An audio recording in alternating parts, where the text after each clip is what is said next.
संगवारी हो, आज हमारे साथ में एक खास मेहमान है जिखर से आज हम गोड़ बात करबो और जाने कोशिश करबो कि ओकर संघर्ष का कुछ कहाँ बयां करत है।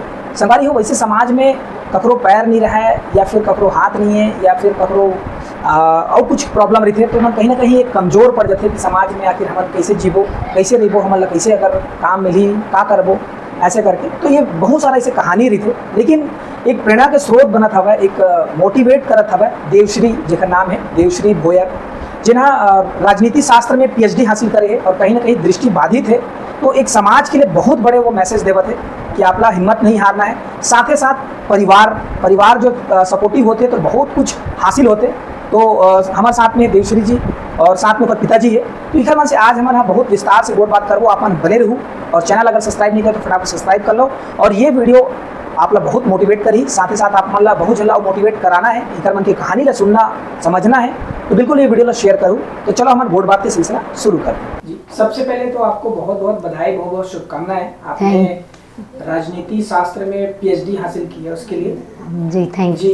इसके जर्नी के बारे में बताइए, कैसी शुरुआत हुई बचपना से, कैसे आपने पढ़ाई की इस क्षेत्र में, आप दृष्टिबाधित होते हुए भी आपने ऐसा संघर्ष के बाद इतनी बड़ी अच्छी उपलब्धि हासिल की है, उसके बारे में थोड़ी जर्नी बताइए। मैं बचपन से ही नेत्रहीन हूँ और मेरी पढ़ाई जो शुरुआती पढ़ाई है पहली से लेके 5वीं तक की, मैं नॉर्मल बच्चों के ही साथ में, मतलब पहली से 5वीं तक की तो ब्लाइंड स्कूल में मैंने पढ़ाई किया, जो प्रेरणा हॉस्टल है वहाँ रहकर, और 6वीं से लेके 12वीं तक नॉर्मल स्कूल मतलब महर्षि दयानंद है उसमें किया।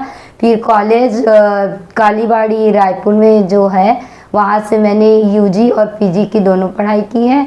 और PhD मैंने दुर्गा महाविद्यालय रायपुर डॉक्टर सुभाष चंद्राकर सर जी के अंडर में मैंने किया है।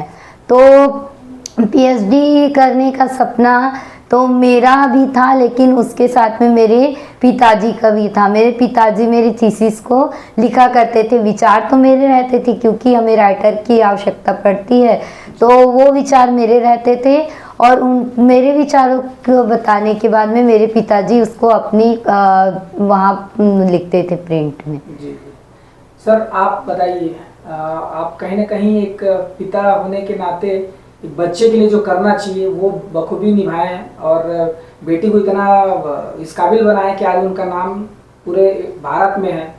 इस संघर्ष के पीछे की कहानी बताइए सर आप। मेरे लड़के का नाम देवश्री है और बचपन से दृष्टिबाधित है और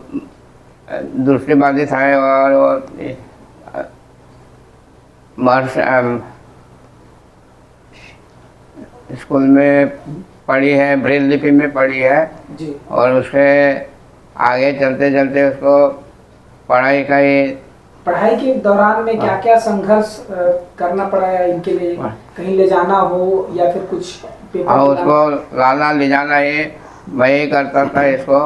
और मैं जो बोलता था वो ब्रेल लिपि में लिखते थे अपने जी। और उसे वो पढ़ती थी और ऐसे करते करते वो फिर 10वीं 12वीं महर्षि विद्यालय टाटीबंद में भी पढ़ी है।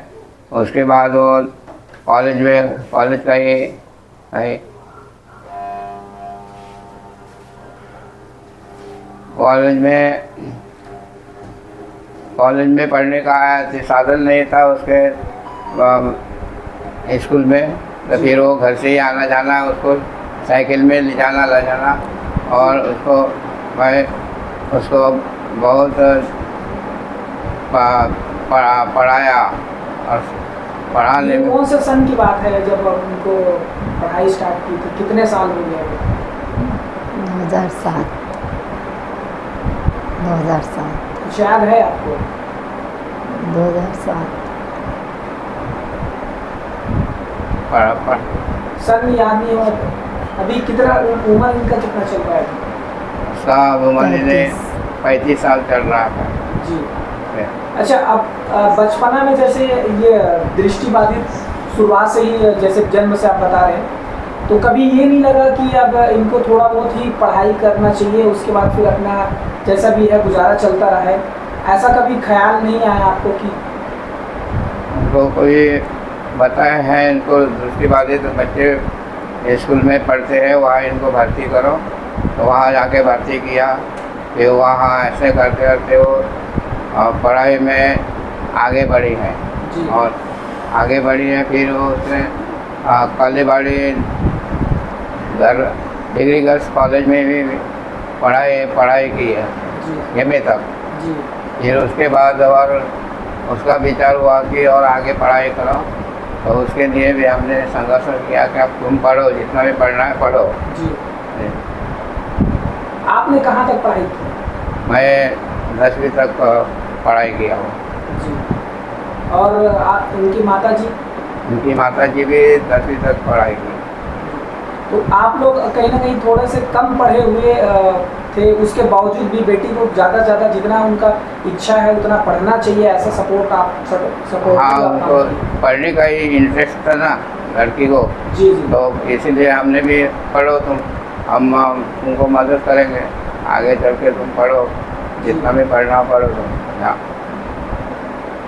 और भी जैसे आसपास या फिर परिवार वाले कभी ये नहीं बोले कि आप कितना पढ़ के आखिर क्या करेगी, ऐसा कुछ डीमोटिवेट करने वाले कोई ऐसा संघर्ष आपको देखने को मिला है? हाँ, ऐसे लोग कई लोग बोलते थे ये पढ़ के ही क्या करेगी करके। जी। हम बोले करेगी भाई, उसके जीवन में जो किया है वो पढ़ेगी करेगी। आखिर ऐसे करते करते उसने अपना किया और बोले मैं आगे बढ़ गई ऐसे। अभी कितना खुश हैं आप? बेटी पीएचडी कर ली है इस फील्ड में। हमको बहुत खुशी है, उसने अपने पीएचडी किया तो नाम रोशन किया है परिवार रिश्तेदारों में भी। घर में इनके अलावा और कौन कौन है? भाई बहन में? भाई एक है और बहन है और एक है। जी, टोटल 3 है। 3 है। और वो अभी कौन से क्लास में पढ़ रहे हैं बाकी नहीं, वो अभी अपने भाई छोटा वाला है? छोटा वाला भाई इसमें जाता है, नगर निगम के इसमें जी जाता है, और लड़की एक वो कोर्ट में काम करने जाते हैं। जी। और यहाँ एक छोटा सा आप लोगों का घर है, ये कौन सा जो जगह है वो कौन सा है? अम्बेडकर नगर जनता कॉलोनी। हाँ जी। जी। अच्छा, इसके अलावा अभी क्या कर रही हैं? अभी आप क्या कर रही हैं अभी? मैं इसके अलावा अभी दुर्ग में धमधा है गवर्नमेंट कॉलेज चंदूलाल चंद्राकर, वहाँ मतलब पढ़ा रही हूँ। अच्छा, आगे इसके अलावा और क्या करना है? आगे बस मुझे यही इसी पे रहना है। अभी मैं डॉक्टर पे हूँ तो रेगुलर की तैयारी की।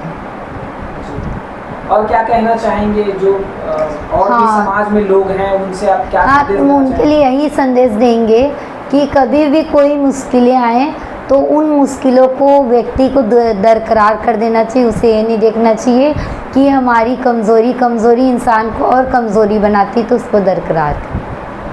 कहीं ना कहीं इंसान को संघर्ष करते रहना चाहिए, चाहे उनका हाथ हो, पैर हो या ना हो, या फिर आँख हो या ना हो, लेकिन हाँ। संघर्ष सतत होना ही चाहिए। संघर्ष होना चाहिए। जी सर, आप कुछ कहना चाहेंगे? इस खुशी के लिए आप कुछ कहना चाहेंगे, संदेश कुछ देना चाहेंगे माँ बाप को अपने बच्चे के प्रति? कुछ संदेश ये है कि वो अपने पैर में खड़ी हो जाए और गवर्नमेंट सरकारी उसको नौकरी दिया जाए, वो अपने पैर में, और समाज में भी अपना वो थोड़ा काम रोशन करेगी। यही हमारा काम। ये बेटी के लिए है। ये और भी माता पिता हैं जो अपने बच्चों के प्रति अगर रुझान नहीं दिखाते हैं या फिर सपोर्टिव रहते हैं, कुछ दिन के लिए रहते हैं, उनको क्या अपने तरफ से संदेश देना चाहेंगे? आपने इतना संघर्ष किया है। उनको भी संदेश देगी कि तुम भी हमारे जैसे करो करके, ऐसे वो बोलेगी, और आगे चल के वो भी बनेंगे।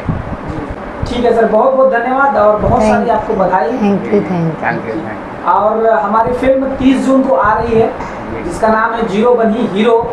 तो कहीं ना कहीं आप भी समाज की एक हीरो हैं, और अच्छा संदेश दे रहे हैं इस माध्यम से कि हाँ। आपके संघर्ष की कहानी है, तो इसके लिए बहुत बहुत धन्यवाद आप लोग इतना कीमती समय दिए थैंक उसके यू। लिए। नहीं, आपका जी आपका मूल्य। धन्यवाद सर, बहुत बहुत। ज़ीरो बनी हीरो कुछ कहानी इसी प्रकार है, उसकी प्रेरणा की स्रोत मैं हूँ।